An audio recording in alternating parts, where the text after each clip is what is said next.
Hello students, I am Praveen Jangid और आज के इस वीडियो में बेटा हम एमबीओ के बारे में पढ़ेंगे। बेटा एमबीओ की फुल फॉर्म होती है management by objectives.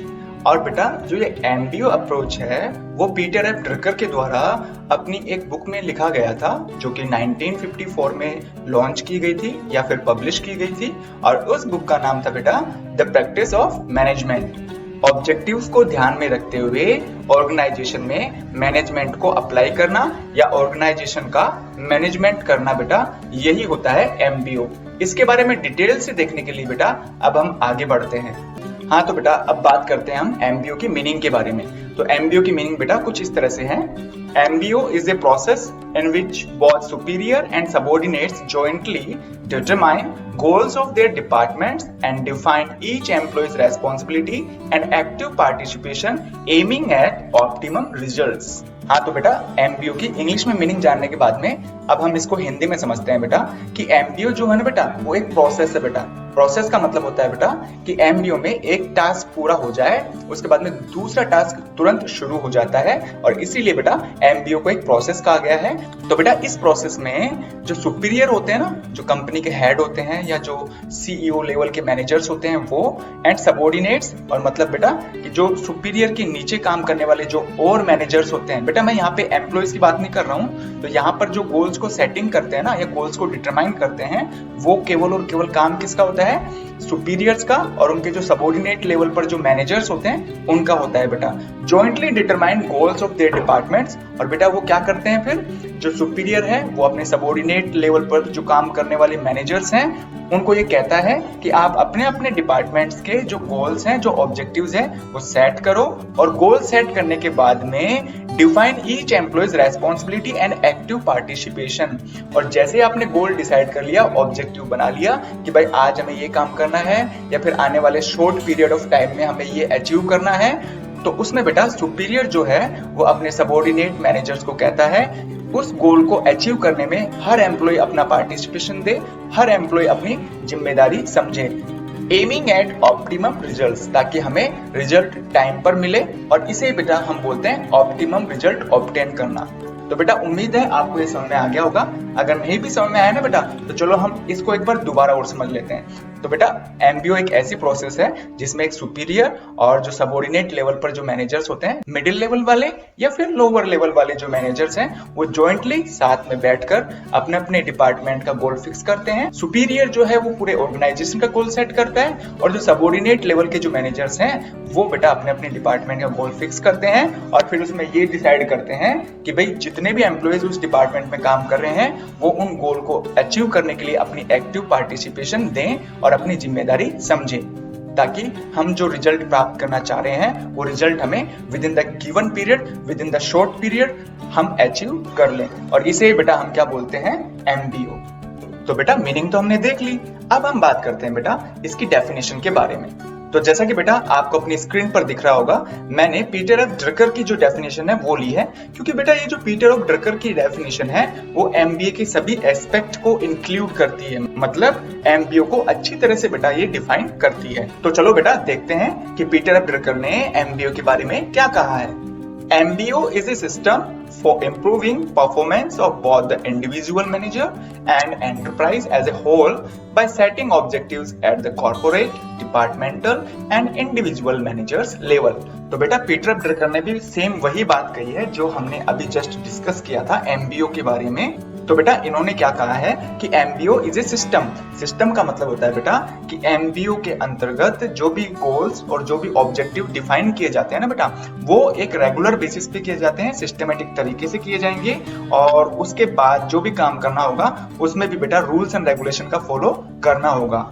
For improving performance of both the individual manager and enterprise। इसका मतलब ये है बेटा कि जो इंडिविजुअल डिपार्टमेंट्स है उनके जो हेड है या डिपार्टमेंटल जो मैनेजर्स हैं और जो एंटरप्राइज का मतलब है ऑर्गेनाइजेशन लेवल पर जो सुपीरियर लोग बैठे रहते हैं, इन दोनों की परफॉर्मेंस को चेक करने का एक ये तरीका है एज ए होल, एक यूनिट के रूप में बेटा, by setting objectives at the corporate, departmental and individual managers level। और इसमें क्या होता है बेटा? कॉर्पोरेट लेवल पर मतलब पूरे ऑर्गेनाइजेशन का, डिपार्टमेंटल लेवल पर, और इंडिविजुअल जो मैनेजर्स होते हैं बेटा, जो लोअर लेवल के मैनेजर्स होते हैं, वो सब साथ में बैठकर अपने अपने डिपार्टमेंट के और अपने अपने ऑर्गेनाइजेशन के जो गोल्स हैं या जो ऑब्जेक्टिव्स हैं वो सेट करते हैं बेटा।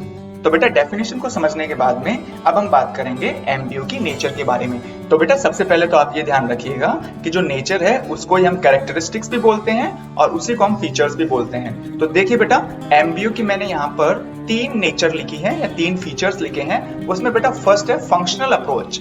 It is the systematic task or work of functional managers in which following persons are included: superior, departmental level managers and line managers बेटा।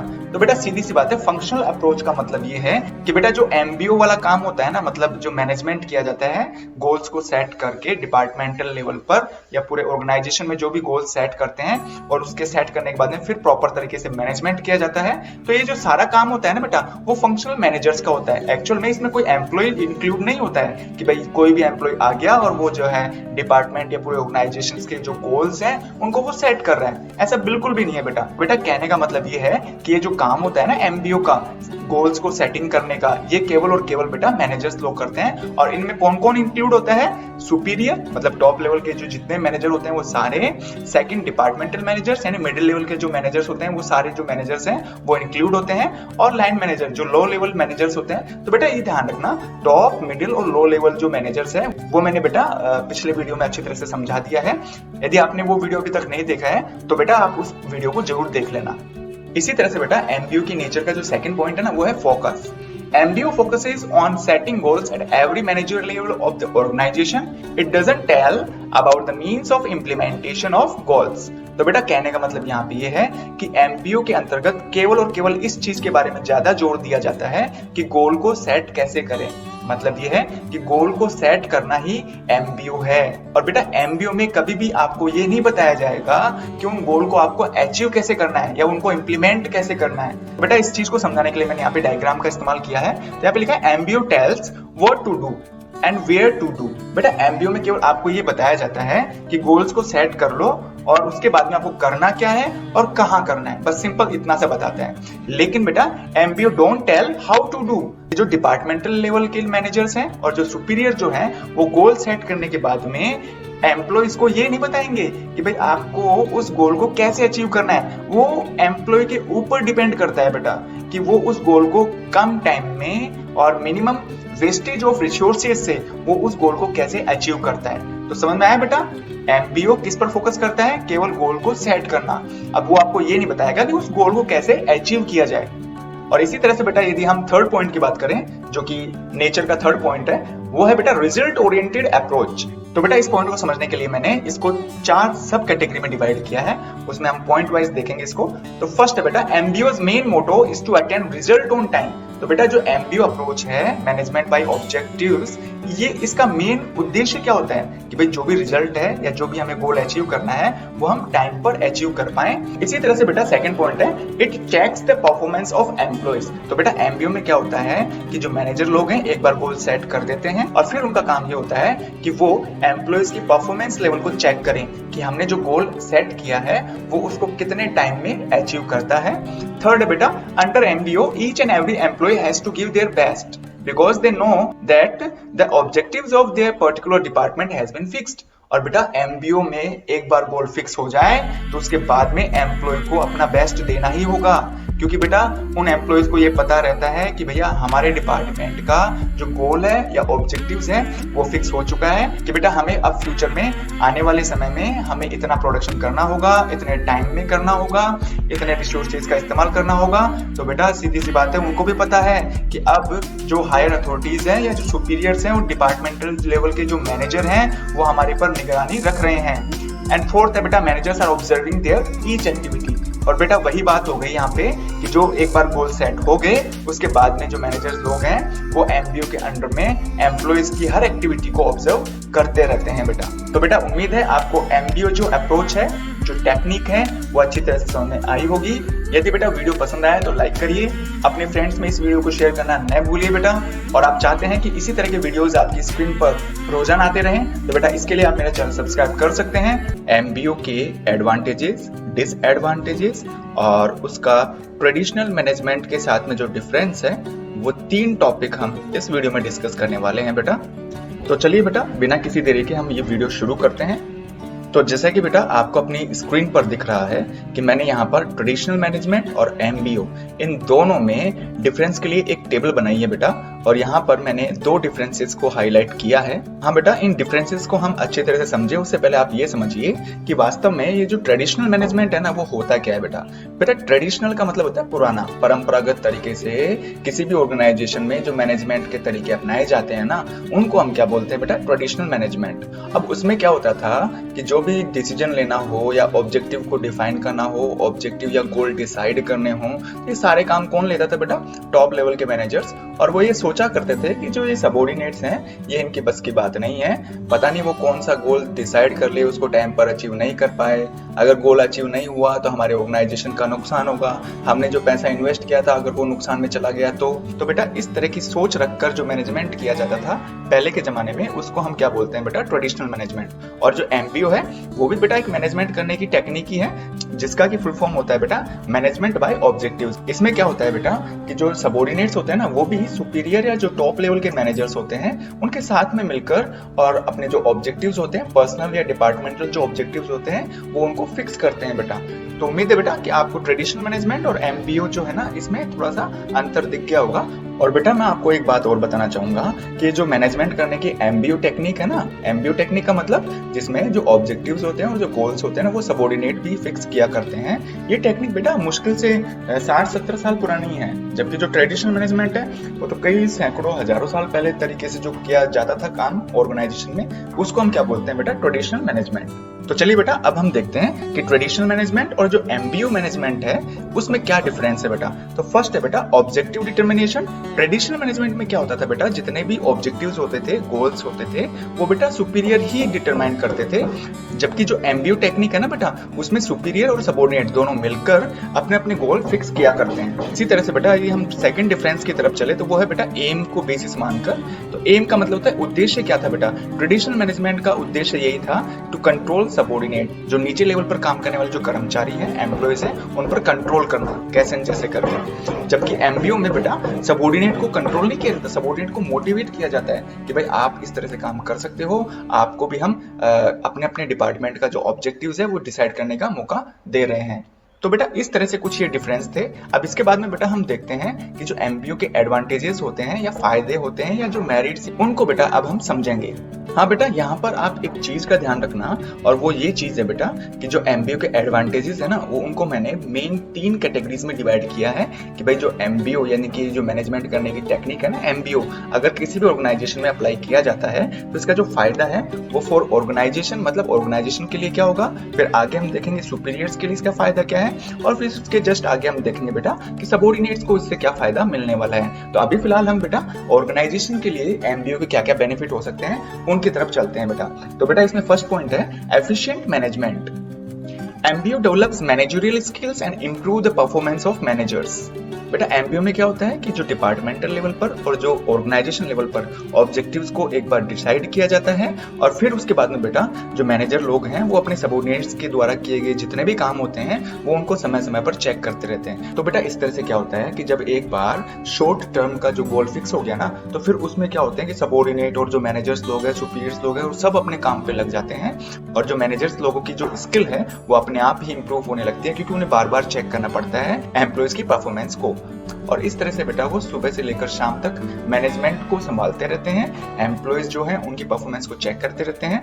तो जब ये काम बार बार करते हैं तो बेटा इस तरह से क्या होता है कि जो उनकी मैनेजरियल स्किल है ना, वो डेवलप होने लगती है, मतलब उनके मैनेजमेंट स्किल में शार्पनेस आना शुरू हो जाती है। इसी तरह से बेटा सेकंड पॉइंट है effective planning. MBO fixes the responsibilities of every manager and subordinate that makes the planning effective. तो बेटा एमबीओ में क्या होता है कि एक बार यदि गोल फिक्स हो गए तो फिर उसके बाद में बेटा हर मैनेजर और सबऑर्डिनेट की जो रेस्पॉन्सिबिलिटी होती है वो बिल्कुल फिक्स कर दी जाती है कि भाई आपको इस तरह के काम करने होंगे with in the given time. और इस तरह से क्या होता है, जो प्लानिंग में हमने सोचा था ऑब्जेक्टिव या गोल को फिक्स करते समय कि हम इतना मार्जिन कमा लेंगे या इतना प्रॉफिट हम कमा सकते हैं, तो बेटा वो प्लानिंग भी हमें धीरे धीरे इफेक्टिव होती हुई फील होती है। क्यों होती है बेटा? क्योंकि बेटा हर मैनेजर और सबऑर्डिनेट को अपना अपना काम जो भी करना है वो अच्छी तरह से पता होता है और उन्हें ये भी पता होता है बेटा कि हमें ये काम कब फिक्स करना है, और इस तरह से बेटा जो प्लानिंग में सोचा था वो पूरा होता हुआ दिखता है बेटा फिर, और इसलिए बेटा ये जो प्लानिंग है वो इफेक्टिव हो जाती है। थर्ड पॉइंट है बेटा encourage commitment. MBO creates commitment of employees towards their work and goals। तो जैसा कि बेटा आपको पता है कि MBO में क्या होता है कि जो सुपीरियर है और जो सबॉर्डिनेट है वो दोनों मिलकर अपने अपने डिपार्टमेंट और इंडिविजुअल लेवल पर जो गोल्स हैं वो फिक्स करते हैं। तो बेटा इस तरह से अब एम्प्लॉयज या सबॉर्डिनेट को भी पता होता है कि भाई हमें ये काम करना ही होगा टाइम पे, क्योंकि इस काम को करने के लिए जो हमने ऑब्जेक्टिव सेट किए थे उसमें हमारा भी रोल था। तो बेटा वो अपना जो काम है उसके प्रति वो बिल्कुल कमिटेड रहते हैं कि हमें ये काम पूरा टाइम पे फिनिश करना ही होगा। इसी तरह से बेटा फोर्थ पॉइंट है facilitate control. MBO helps in effective control because performance evaluation is made after a fixed interval of time. बेटा MBO में एक बार ऑब्जेक्टिव या गोल्स डिसाइड हो जाएं तो उसके बाद में बेटा जो मैनेजर्स लोग होते हैं या जो सुपीरियर लोग होते हैं वो टाइम टू टाइम बेटा सबॉर्डिनेट की परफॉर्मेंस को इवैल्यूएट करते रहते हैं, ताकि ये पता चल सके कि जो भी इन्होंने ऑब्जेक्टिव फिक्स किए थे वो उस ऑब्जेक्टिव में कहां तक पहुंच पाए बेटा। तो इस तरह से क्या होता है time to time controlling system भी चलता रहता है, और इससे बेटा ऑर्गेनाइजेशन को फायदा ये होता है कि वो अपने एम्प्लॉयज पर निगरानी रख सकता है कि किस एम्प्लॉय ने कितना काम किया है। तो बेटा ये तो थे कुछ ऐसे बेनिफिट जो कि एक ऑर्गेनाइजेशन को होते हैं यदि वो अपना मैनेजमेंट MBO के थ्रू करता है। अब बात करेंगे बेटा अपन कि इस MBO टेक्निक से सुपीरियर्स को क्या बेनिफिट होने वाला है। तो बेटा इसमें फर्स्ट पॉइंट है the superior can guide the subordinates. तो बेटा क्या होता है कि जब तक ऑब्जेक्टिव फिक्स नहीं होते हैं तो सुपीरियर्स को भी बेटा अपनी गाइडेंस देने का मौका नहीं मिलता है, लेकिन एक बार ऑब्जेक्टिव या गोल फिक्स हो गए तो बेटा उनको भी अपना एक चांस मिलता है कि वो भी अपने सबॉर्डिनेट को गाइड कर सकें समय समय पर। सेकंड पॉइंट है बेटा the superior can evaluate the performance of subordinates. तो बेटा एक बार यदि गोल फिक्स हो जाए तो उसके बाद में बेटा क्या काम रहता है, बस काम ही काम करना रहता है कि भाई आपको बिल्कुल भी फ्री नहीं बैठना है। हमने ये ऑब्जेक्टिव या ये बात सोची है ऑर्गेनाइजेशन के लिए आने वाले 10, 15 या 20 दिनों के लिए हमें ये टारगेट अचीव करना है। तो उसके बाद में क्या होता है बेटा सबॉर्डिनेट जो लोग हैं वो अपने काम पर लग जाते हैं और सुपीरियर्स जो है उनकी परफॉर्मेंस को टाइम टू टाइम इवैल्यूएट कर सकता है। बेटा ये जो इवैल्यूएशन का जो काम है वो सुपीरियर्स का नहीं होता। कब नहीं होता? जब MBO नहीं अप्लाई होता। तो मतलब यदि डिपार्टमेंट के पास में कोई काम ही नहीं है, कोई ऑब्जेक्टिव ही नहीं है, फिर उसमें क्या होता है कि जो सुपीरियर्स हैं, जो टॉप लेवल के मैनेजर्स हैं, वो ठाले बैठे रहते हैं, मतलब वो खाली बैठे रहते हैं। सारे काम तो तभी आएंगे ना बेटा जब आप क्या है कि भविष्य के लिए कुछ काम सोचोगे और फिर उसको इम्प्लीमेंट करने की कोशिश करोगे। तो बेटा MBO में क्या होता है ऑब्जेक्टिव डिसाइड हो गए उसके बाद में काम करना शुरू होता है, और उसके बाद में बेटा सुपीरियर्स को भी मौका मिल जाता है कि वो अपने सबॉर्डिनेट्स की जो परफॉर्मेंस है वो उसको टाइम टू टाइम इवैल्यूएट कर सके, जांच सके। इसी तरह से बेटा थर्ड पॉइंट है the superior can motivate the subordinates for achieving the fixed goals. और इसी तरह से बेटा जो सुपीरियर लोग हैं ना वो अपने सबॉर्डिनेट्स को टाइम टू टाइम मोटिवेट भी करते रहते हैं ताकि जो उनके द्वारा फिक्स किया गया गोल है वो टाइम पर उनको अचीव कर सके। तो इसका मतलब ये हो बेटा उन्हें मोटिवेट करने का मौका भी मिलता है, किनको? सुपीरियर्स को। इसी तरह से बेटा फोर्थ है the superior can make coordination between organisational and departmental goals. तो बेटा MBO में सुपीरियर को ये भी मौका मिलता है कि जो उनके ऑर्गेनाइजेशनल और जो डिपार्टमेंटल गोल्स हैं, मतलब एक तो पूरे ऑर्गेनाइजेशन का गोल और उसी के साथ में अलग अलग डिपार्टमेंट के जो गोल्स हैं उनके बीच में बेटा वो कोऑर्डिनेशन बिठाने की कोशिश भी करता है ताकि हम ऑर्गेनाइजेशन के जो गोल है वो टाइम पर अचीव कर सके। तो बेटा इसमें सीधी सी बात ये है कि यदि हर डिपार्टमेंट अपने अपने गोल को टाइम पर अचीव कर रहा है तो बेटा ऑर्गेनाइजेशन का गोल तो वैसे ही अचीव हो जाएगा। इसीलिए बेटा जो सुपीरियर लोग हैं वो हर डिपार्टमेंटल जो मैनेजर्स हैं उनको वो कोऑर्डिनेट करने की कोशिश करते हैं कि बेटा जो डिपार्टमेंटल गोल्स हैं वो अचीव हो जाएं, तो हमारा जो ऑर्गेनाइजेशन का गोल है वो भी टाइम पे अचीव हो सकता है। इसके बाद हम बेटा डिस्कस करेंगे कि MBO का जो बेनिफिट है वो सबॉर्डिनेट के लिए क्या हो सकता है। तो बेटा एक MBO का सबॉर्डिनेट्स के लिए क्या बेनिफिट हो सकता है उसको मैंने यहाँ पे 5 पॉइंट्स में डिवाइड कर रखा है। तो बेटा फर्स्ट पॉइंट है job satisfaction because MBO gives the opportunity of participation in management. तो बेटा सबॉर्डिनेट को ये सहूलियत मिल जाती है कि MBO के थ्रू वो मैनेजमेंट से रिलेटेड जो काम होते हैं, मतलब ऑब्जेक्टिव को फिक्स करना, गोल को डिसाइड करना या फिर ऑब्जेक्टिव को डिटरमाइन करने के दौरान अपना पार्टिसिपेशन देना, तो इस तरह के जो काम होते हैं बेटा वो एक सबॉर्डिनेट को सेटिस्फाई करते हैं अपनी जॉब के लिए। वो ये सोचता है बेटा कि भाई चलो ठीक है यहाँ पे इस कंपनी में हमें है कम से कम ये काम तो मिला कि हम भी हायर लेवल के जो काम है या टास्क है जैसे ऑब्जेक्टिव फिक्स करना, गोल बनाना, ये काम हम कर सकते हैं। तो इस तरह से बेटा जो सबॉर्डिनेट है वो अपनी जॉब से सेटिस्फाई रहता है। सेकंड पॉइंट है बेटा encourage them for doing work more. और बेटा MBO में क्या होता है एक बार गोल फिक्स हो जाए तो उसके बाद में काम ही काम करना होता है। तो बेटा इससे क्या होता है जो सबॉर्डिनेट है वो और ज्यादा काम करने के लिए, बेहतर काम करने के लिए मोटिवेट होते हैं। थर्ड है बेटा encourage self control and self direction. बेटा इस पॉइंट को आप ध्यान से सुनना। तो बेटा सेल्फ कंट्रोल का मतलब होता है अपने आप को खुद ही कंट्रोल में रखना, और सेल्फ डायरेक्शन का मतलब होता है अपने आप को समय समय पर मोटिवेट करते रहना काम को अच्छी तरह से करने के लिए। अब ऐसा क्यों होता है? क्योंकि बेटा सबऑर्डिनेट को पता है, क्योंकि जो ऑब्जेक्टिव्स और जो गोल्स हैं वो सारे के सारे बेटा सुपीरियर्स ने भी फिक्स किए हैं और साथ ही साथ में बेटा उन्होंने खुद ने भी फिक्स किए थे। तो बेटा उन्हें अपने आप में सेल्फ कंट्रोल रखना पड़ेगा और सेल्फ डायरेक्टेड रहना पड़ेगा ताकि वो अपना काम अच्छी तरह से कर पाए। इसी तरह से बेटा फोर्थ पॉइंट है एनकरेज इनोवेटिव आइडियाज। बेटा एमबीओ में क्या होता है, जो टॉप लेवल वाले मैनेजर्स है ना, वो किसी भी सबऑर्डिनेट को ये नहीं बताएंगे कि भाई आपको काम कैसे करना है। वो ये कह सकते हैं कि भाई आपको काम क्या करना है, जैसे कि मैंने आपको पिछली वीडियो में समझाया था इसके बारे में डिटेल से। तो बेटा इसमें क्या होता है कि जो एम्प्लॉयज हैं, एक बार ऑब्जेक्टिव डिसाइड हो गया, उसके बाद में एम्प्लॉयज अपने खुद के इनोवेटिव आइडिया से उस काम को किस तरह से बेहतर तरीके से कर सकते हैं, ये उनको एक मौका मिलता है एमबीओ में। किसको? बेटा सबऑर्डिनेट को। तो यहाँ पर बेटा कोई भी जो एम्प्लॉय है किसी भी काम को अपने खुद के मन से, खुद के आइडिया से कर सकता है और इस तरह से बेटा उन्हें अपने इनोवेटिव आइडियाज को इस्तेमाल करने का मौका भी मिलता है। और फिफ्थ पॉइंट है बेटा कॉर्डियल रिलेशनशिप विद सुपीरियर। ऐसा क्यों है बेटा? तो बेटा इसमें क्या है कि सबऑर्डिनेट और जो सुपीरियर है उनका रिलेशनशिप बेहतर होता है, क्योंकि बेटा सबऑर्डिनेट को ये पता चल जाता है कि इस सुपीरियर ने हमें इतने बड़े काम में अपना पार्टिसिपेंट देने का मौका दिया है। और बेटा वो काम कौन सा है? ऑब्जेक्ट को डिसाइड करना। बाकी ध्यान रखना बेटा, ये जो काम होता है ना वो सुपीरियर या टॉप लेवल मैनेजर्स का होता है, लेकिन बेटा एक सुपीरियर अपने सबऑर्डिनेट को भी ऑब्जेक्ट को डिसाइड करने के लिए मोटिवेट करता है, तो उससे बेटा जो सबऑर्डिनेट है वो काफी खुश होता है और इस तरह से बेटा सुपीरियर और जो सबऑर्डिनेट का रिलेशनशिप है वो काफी कॉर्डियल रहता है। तो बेटा अब देखते हैं कि एमबीओ की लिमिटेशंस क्या है। मतलब यदि किसी भी ऑर्गेनाइजेशन में एमबीओ टेक्निक से यदि कोई मैनेजर मैनेजमेंट को अप्लाई करना चाहता है तो उसे किन समस्याओं का सामना करना पड़ सकता है, या जो उसके सबऑर्डिनेट्स हैं उनको भी किन किन समस्याओं का सामना करना पड़ सकता है, यही चीज बेटा आज हम इस वीडियो में देखने वाले हैं। तो चलिए बेटा सबसे पहले हम डिस्कस करते हैं फर्स्ट पॉइंट। तो फर्स्ट पॉइंट है बेटा difficulty in setting goals. Because future is uncertain, that's why it's difficult to set goals for future in dynamic environment, government policies, etc. तो देखो बेटा एमबीओ में किया क्या जाता है, केवल गोल ही तो सेट किए जाते हैं ना, फ्यूचर के बारे में डिस्कस करके या फ्यूचर के बारे में जानकर, और आप आज प्रेजेंट में गोल फिक्स करते हो कि भाई हाँ हमें आने वाले टाइम में इतना काम फिनिश करना होगा। लेकिन बेटा प्रॉब्लम ये आती है कि किसको पता है कि फ्यूचर सर्टेन है? बिल्कुल भी नहीं पता बेटा। फ्यूचर में पता नहीं क्या क्या चेंजेस हो जाएं, और वैसे भी बेटा अपना जो एनवायरनमेंट है ना, ये जो पर्यावरण है, ये माहौल है, वो डे बाय डे चेंज होता रहता है, इसीलिए बेटा इसको डायनेमिक एनवायरनमेंट बोलते हैं। पता नहीं फ्यूचर में कौन सी गवर्नमेंट पॉलिसी आ जाए। अगर वो गवर्नमेंट पॉलिसी किसी बिजनेस के लिए फेवरेबल है तो ठीक है, अगर मान लीजिए वो फेवरेबल नहीं होता है तो बेटा फिर वो जो हमने डिसाइड किया था या जो हमने गोल फिक्स किए थे ना, उनको फ्यूचर में अचीव करना बहुत मुश्किल हो जाता है बेटा। इसी तरह से बेटा सेकंड पॉइंट है problem of balancing. Because there may be imbalance between goals resources.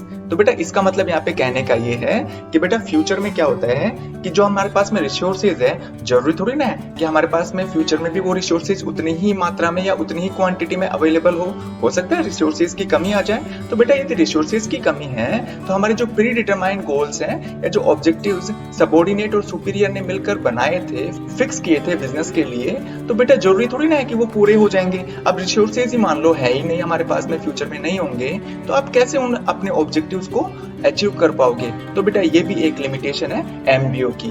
और अब बात करते हैं बेटा जो एमबीओ की थर्ड लिमिटेशन है उसके बारे में। तो बेटा थर्ड वाली जो लिमिटेशन है वो है lack of support of top level managers. They don't tell how to achieve the goals. बेटा एमबीओ में क्या होता है कि जो सुपीरियर लोग हैं और जो डिपार्टमेंटल मैनेजर्स हैं ना, वो सब मिलकर ऑब्जेक्टिव डिफाइन करते हैं, ऑब्जेक्टिव को फिक्स करते हैं। लेकिन बेटा एक कमी यहाँ पे ये आ जाती है, जैसे कि मैंने आपको एमबीओ वाले फर्स्ट वीडियो में डिस्कस किया था कि जो सुपीरियर लोग हैं ना वो आपको ये तो बता देंगे कि भाई आपको करना क्या है, कहाँ करना है, लेकिन बेटा वो आपको ये नहीं बताएंगे एमबीओ में कि आपको वो काम कैसे करना है। तो बेटा यहाँ पर जो टॉप लेवल वाले मैनेजर्स हैं उनके सपोर्ट की कमी आती है।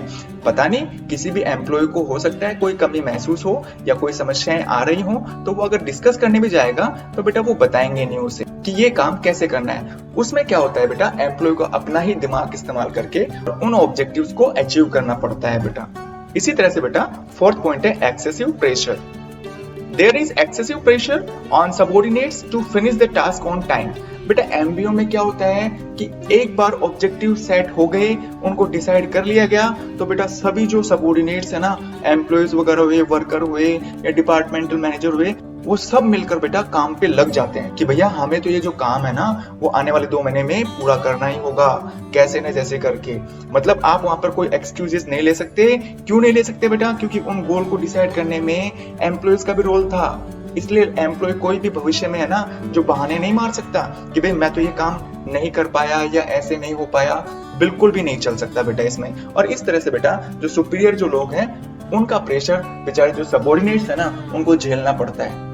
इसी तरह से यदि हम बात करें 5th पॉइंट की, तो 5th पॉइंट है बेटा lack of rewards. There is no rewards for subordinates on finishing the task on time. Suppose करिए बेटा एमबीओ में हमने डिसाइड कर लिया कि हमें ये गोल अचीव करना है और वो गोल हमने कम टाइम में अचीव कर भी लिया, तो बेटा इसके लिए कोई आपको अवार्ड वगैरह नहीं देगा कि भाई हाँ चलो आपने काम टाइम पे फिनिश किया, ऑर्गेनाइजेशन का टाइम बचाया, रिसोर्सेज को सही ढंग से यूज किया और इस तरह से जो है आपको रिवार्ड मिल जाएगा। ऐसा कुछ भी नहीं है बेटा, क्योंकि रिवार्ड इसमें नहीं दिया जाता है। और क्यों नहीं दिया जाता है? क्योंकि बेटा वो जो सारे डिसीजन लेने थे, जो गोल सेट करने थे, वो तो आपने खुद ने तैयार किए थे ना। और फिर सीधी सी बात है, ऑर्गेनाइजेशन या बिजनेस में काम कर रहे हो तो उसके बदले आपको पेमेंट या सैलरी मिल रही है ना। तो बेटा एमबीओ में किसी भी तरह का कोई रिवार्ड नहीं दिया जाता है। अब इसी तरह से बेटा यदि हम 6 पॉइंट की बात करें तो वो इस तरह से है बेटा, use of unfair means. Sometimes subordinate steals the information collected by another subordinates because of pressure by superior given to accomplish the task on time. तो बेटा कभी कभार क्या होता है, एम्प्लॉयज के सामने ये सिचुएशन आ जाती है क्योंकि एमबीओ में क्या है, एक बार गोल फिक्स हो गए, टाइम भी बता दिया गया आपको कि भाई इस टाइम पर आपको ये गोल अचीव करना है। तो कई बार क्या होता है, फैमिली कारणों से या फिर बीमार हो गए या और कुछ भी हो गया, तो कुछ सबऑर्डिनेट्स बेटा उस काम को टाइम पर फिनिश नहीं कर रहे होते हैं। इसमें कुछ भी पर्सनल रीजन आ सकते हैं, लेकिन बेटा इन सब कमियों का असर टॉप लेवल वाले मैनेजर्स पर नहीं होता है। उन्होंने तो बेटा ये कह दिया कि आपको ये काम फिनिश करना होगा। अब बेचारे सबऑर्डिनेट के पास में क्या चारा बचता है कि जो सबऑर्डिनेट पहले ही काम कर चुका है वो उसकी सूचनाओं को या इंफॉर्मेशन को चुराने की कोशिश करते हैं कि भाई उसके द्वारा किया गया जो काम है आप चुरा लोगे, या फिर उसका जो काम है उसका क्रेडिट आप लेने की कोशिश करोगे। और इस तरह से बेटा कभी कभार जो सबऑर्डिनेट है वो अनफेयर मीन्स का भी यूज कर बैठते हैं। और लास्ट है बेटा 7th पॉइंट, और वो है it is suitable for short term goals not for long term goals। बेटा सीधी सी बात है कि जो ऑर्गेनाइजेशन है या जो बिजनेस है उसका जो एनवायरनमेंट होता है वो डायनामिक होता है। तो बेटा एमबीओ में जो भी गोल फिक्स किए जाते हैं ना वो गोल केवल शॉर्ट पीरियड ऑफ टाइम के लिए होते हैं। मतलब यही है महीने, 2 महीने या 3 महीने के लिए। हम लॉन्ग टर्म के लिए एमबीओ का इस्तेमाल नहीं कर सकते क्योंकि बेटा फ्यूचर हमेशा अनसर्टेन रहता है। तो आप मान लीजिए बड़े बड़े सपने देख रहे हैं आपने टेबल कुर्सी पर बैठ के अच्छी तरह से, और मतलब मान लीजिए आपने सारे गोल फिक्स कर लिए, हम ये करेंगे वो करेंगे, इतना प्रॉफिट कमा लेंगे। फिर बेटा 1 महीने या 2 महीने बाद पता चलता है ये तो पॉलिसी बदल गई, गवर्नमेंट ने तो कुछ और ही पॉलिसी निकाल दी, हमारे खर्चे ज्यादा हो गए, रिसोर्सेज अवेलेबल नहीं है। तो ये सारी चीजें बेटा फ्यूचर में हो सकती है। इसलिए बेटा ये जो एमबीओ टेक्निक है वो केवल और केवल शॉर्ट टर्म गोल के लिए ही सूटेबल है। तो उम्मीद करता हूँ बेटा आपको जो एमबीओ की लिमिटेशंस है वो अच्छी तरह से समझ में आई होंगी। यदि वीडियो पसंद आया है बेटा तो आप इसे लाइक करिए, अपने दोस्तों में इसको शेयर करिए। और बेटा यदि आप चाहते हैं कि इसी तरह के वीडियोस आपकी स्क्रीन पर रेगुलर आते रहें तो बेटा आप मेरे चैनल को सब्सक्राइब कर सकते हैं। और हाँ बेटा मैं एक चीज और कहना चाह रहा हूँ कि अब मैंने प्लान कर लिया है कि मैं रोजाना आपको एक वीडियो जरूर भेजा करूंगा और आप उस वीडियो को देखकर बेनिफिट उठा सकते हैं। Thank you.